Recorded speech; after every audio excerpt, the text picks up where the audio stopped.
Kwa jina naitwa Filipo Mwakibete, ni mkuu wa idara ya viwanda, biashara na uwekezaji manispaa ya Kinondoni. Nimewaita ndugu waandishi wa habari, ni lengo kubwa ni kukumbushana kwenye eneo letu la Kinondoni, kwa sababu tumebakiza muda mchache kufunga mwaka wa fedha wa serikali na miezi miwili kutoa mwezi wa 4. Sasa tunapokusanya kodi za serikali mara nyingi lazima tukumbushane. Kwa hiyo nataka nikumbushe kodi kwa mapana na kwa ufupi tu kwamba mwezi wa 4, kuanzia tarehe 1 mwezi wa 4, grocery zote, baa zote, maduka ya vileo pamoja na mang shops ambazo zinauza vinywaji wanatakiwa waanze kukata leseni ambayo inadumu kwa muda wa miezi 6, kuanzia tarehe 1 mwezi wa 4 mpaka tarehe 30 ya mwezi wa 9. Sasa tunakumbushana ili kuepusha usumbufu ambao wanaweza kupata, kwa sababu kabla hatujafanya ukaguzi na operation, basi tunapenda kumwelimisha mteja kwa kumkumbusha kwamba hakikisha analipa tozo za serikali kwa mujibu wa sheria na taratibu, lakini wahakikishe wanazingatia zile sheria na taratibu pia za kutokupiga muziki sana kwenye jamii ambayo inawazunguka, kwa sababu biashara lazima iangalie na ustawi wa watu wengine. Lakini kama hatutapenda kuona barua zinakuja nyingi za watu kulalamika kuhusiana na masuala pia ya kelele. Kwa hiyo nianza na mapato. Kwa hiyo mtu una baa, una grocery yako, hakikisha huu mwezi unaanza kukimbizana kuja kulipa. Baada ya hizi wiki 2 tutaanza sasa zoezi la kuingia mtaa kwa mtaa. Sasa si nzuri sana kuanza kukimbizana huko mtaani. Tukaona ni bora watu tuwakumbushe kwamba sasa ni wakati wa kuingia kwenye mfumo wa Tausi na kuomba leseni za vileo, lakini leseni pia za kawaida. Kwa wale watu ambao leseni zao zimeisha za biashara za kawaida, wanatakiwa waanze kulipia mapema na wao, kwa sababu baada ya hii miezi kuisha, mwaka wa fedha unavyoanza mpya, maana yake mfumo wa Tausi utakuhesabia penalty. Sasa mfumo utakuchukua na kukuhesabia adhabu. Sasa hatupendi kumfikisha mteja wetu kwenye masuala ya fine na adhabu. Tunapenda mteja wetu alipe kile anachostahili kulipa, kwa kuwa adhabu sio sehemu ya mfumo wa kibiashara. Yaani adhabu maana yake tunakuwa kama umekiuka taratibu, zipo kisheria kwa wale wanaokiuka. Sasa kama msimamizi wa biashara kwenye manispaa ya Kinondoni, tunapenda watu wa comply wenyewe, na ndio maana kuna mfumo ambao hauonani na mtu yoyote ambaye yuko ofisini. Wewe una comply, sisi tunaruhusu leseni yako unaipata uliko. Kwa niombe sana watumie muda wa miezi 2 iliyobaki kuhakikisha kwamba wanamaliza vile viporo vyote. Ukiibuka mwaka wa fedha mpya alafu hujamaliza haya, unaweza kujikuta ukapata usumbufu sana kwenye masuala mazima ya leseni. Tuna masuala ya leseni, kwenye masuala ya leseni pia kuna leseni za watu maforena. Nazo napenda niwakumbushe wajitahidi sana, wale walio makeateka wao wahamasishe na wawaambie leseni inapoisha mfumo una count adhabu. Sasa si vema sana kuingia kwenye adhabu wakati muda tunao. Ukiona leseni yako imeisha, nenda kwenye mfumo wa Tausi, omba. Unashindwa kuomba, sisi kama ofisi tuko masaa 24 kukusaidia. Utatutumia taarifa zako, na vijana tumewapanga, tunawatumia taarifa, wanasaidia kuomba hizo leseni kwa haraka ili kuepusha kupata uchelevu wa leseni. Lakini leseni pia ni dokumenti halali inayompa mtu fursa mbalimbali za kibiashara. Kwa wasiangalie leseni tu kama leseni, waiangalie leseni kama fursa. Kwa hiyo fursa za leseni ni nyingi, siwezi kuzielezea leo, lakini natamani sana watu wa comply. Tax clearance ni muhimu sana, kwa sababu ni document kiambata pamoja na namba yako ya NIDA na TIN namba, kuonyesha mnyororo wa malipo yako kutoka kuanzia TRA mpaka kuja kwenye leseni. Sasa ni waombe sana wale ambao hawakuenda kukadiliwa, na wao waunganishe hizo tax clearance miongoni mwa document ambazo tunahitaji pia kwenye maombi ya leseni. Lakini hizi document ni muhimu, lazima ziwe zina uwiano. Lakini kuna masuala mazima ya mabango ya biashara.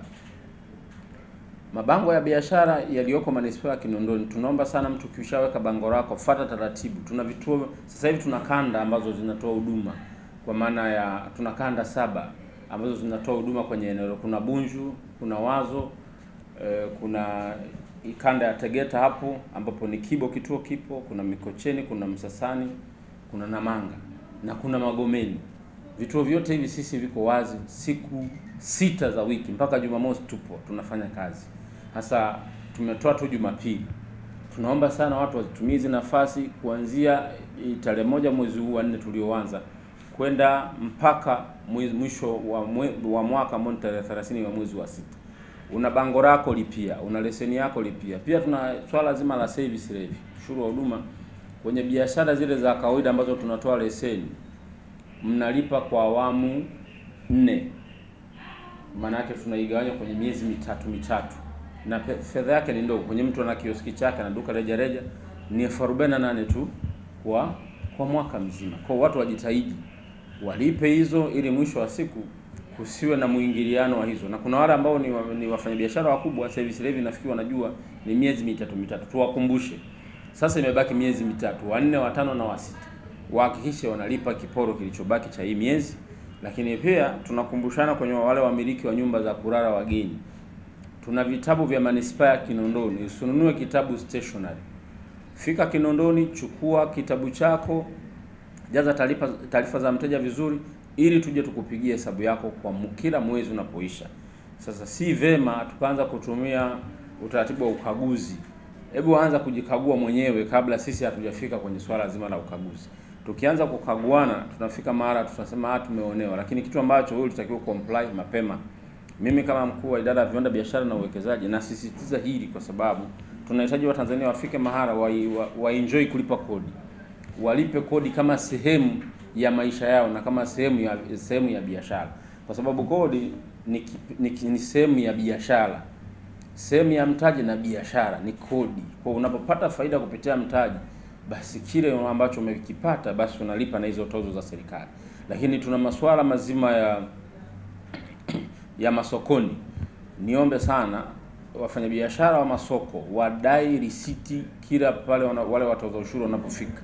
Wasiruhusu mtu kutokuwapa risiti kwenye masoko. Ushuru unatakiwa ulipwe kwa mujibu wa sheria na taratibu, na risiti zinatolewa na POS machine. Kwa kila mtu ambaye yuko kwenye eneo lake la soko husika hakikisha anadai risiti na kupewa risiti. Tutakapoingia hapo kwenye ukaguzi kwenye hayo maeneo, tutapenda sana kila mtu awe na uniform ya risiti. Kwa hiyo na pia tuna masuala mazima ya frame za biashara. Yoyote tunajua kabisa frame ya biashara hujalipia, mikataba ipo, tunaendelea kuisign na kuijaza kwenye mifumo. Lipia kwa mujibu wa taratibu. Kodi zetu ni ndogo sana. Nafikiri wengi wanafahamu frame zetu za biashara tunavyozipangisha za kwenye masoko na maeneo mengine. Changamkieni hii fursa kabla watu hatujaanza kupeana mikataba ya kuondoana kwenye hizo frame. Kwa sababu tutakapofika sehemu tunaanza kuondoana kwenye frame za biashara, haiwi uungwana. Uungwana ni wewe kulipa kodi. Lipa kodi ya serikali, endelea kufanyia biashara eneo lako bila kuwa na bugdha yoyote, na hiyo ndio misingi ya biashara. Kwa sababu unaoacha kwenye biashara wakapata ule usumbufu, maana yake tafsiri hata kwa mteja unayemhudumia inakuja kwamba huyu mtu ni msumbufu hata kulipa vitu vya serikali. Kitu ambacho sisi hatupendi tufike huko. Tunatamani kila mtu afanye kulingana na utaratibu. Na kuna watu wanaojenga vibali vya ujenzi. Mtu anasimamisha tu jengo lake halina vibali vya ujenzi vya manispaa ya Kinondoni.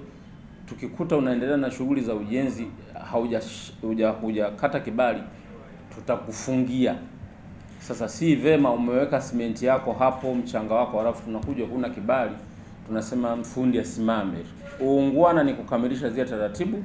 Vibali viko wazi, wa mainjinia wapo kwa ajili ya kuvitoa kwenye vituo vyetu vya mapato ambavyo ni kanda zile za mapato. Sasa nitoe wito kwa Watanzania wanaotaka kuanzisha ujenzi wao kwenye manispaa ya Kinondoni, basi vibali vya ujenzi ni muhimu sana wavizingatie.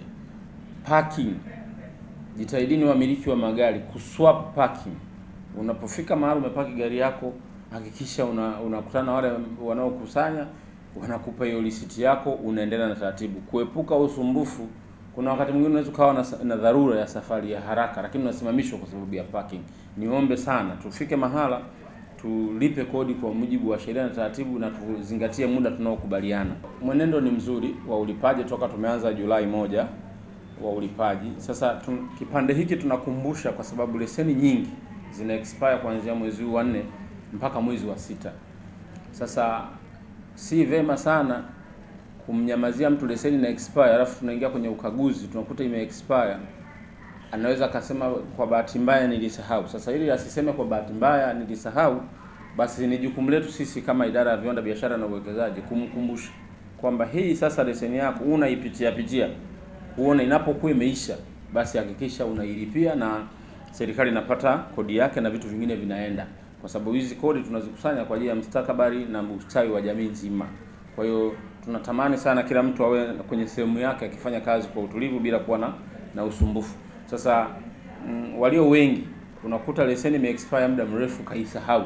Sasa tunakumbushana, timu tumeshazipanga zinaendelea kufanya ukaguzi kwenye maeneo mbalimbali, lakini sasa tunajaribu kuwakumbusha kwenye backlight au wafanya biashara wajue kabisa ni wajibu wetu pia kuwakumbusha, sio tu pia tu kufanya ukaguzi, lakini ni jukumu letu kuwakumbusha, kuwaambia hizi document ni muhimu, zinapokuwa zimeisha basi uwe unaipitia. Na mara nyingi imetokea mfanyabiashara nakumbuka kupanga bidhaa, lakini anasahau kuangalia leseni yake inaisha lini. Ni hali tu ya kawaida. Sasa kukumbushana kama sehemu ya document ya muhimu, ndio maana tumewaita waandishi wa habari ili angalau wao watu sasa wafike mahali wajue ni jukumu lao kuhakikisha kwamba wana comply masuala mazima ya ulipaji wa kodi. Kwa biashara yako unayoanzisha, hakikisha inakuwa na leseni yako pale.